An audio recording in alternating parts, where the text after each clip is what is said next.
guys, kagigising ko lang, super late na. Time check, it's 12:14 and today is January 17 and ang weather natin today is -17.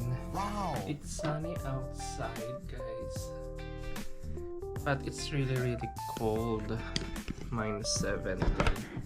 Samahan niyo ako guys today sa aking mga ganap during my day off. Actually ganit ang ginagawa ko lang naman kapag mga off ko, linis-linis ng bahay, tapos nagluluto na ako ng meal para sa mga susunod na araw na may pasok ako, may babaunin ako or something na may kakainin na ako, iinit-initin ko na lang. Ganun lang yung ginagawa ko.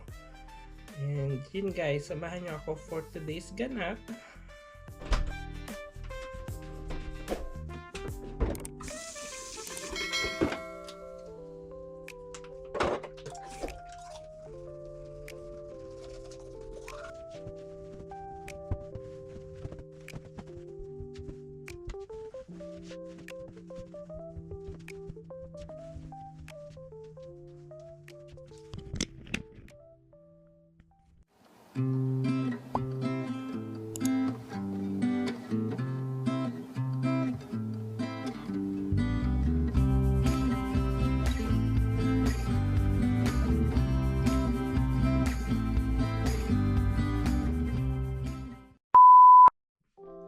Let's go sa kusina na guys, and let's make some breakfast.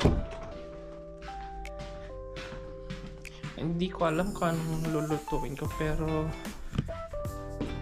baka mag-egg na lang ulit ako. Egg, ham, or bacon. Yun na lang yung lutuin ko for my breakfast.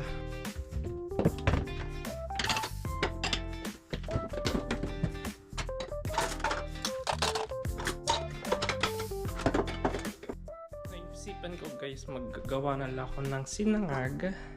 Ito na lang din kasi yung kanin ko natitira. Gawan ko na lang ng sinangag siya. Then ito ko lang itong mixed veggies. Kasi para naman magkaroon ng lasang ating kanin. Nakakamiss na rin kasi magkaroon ng sinangag.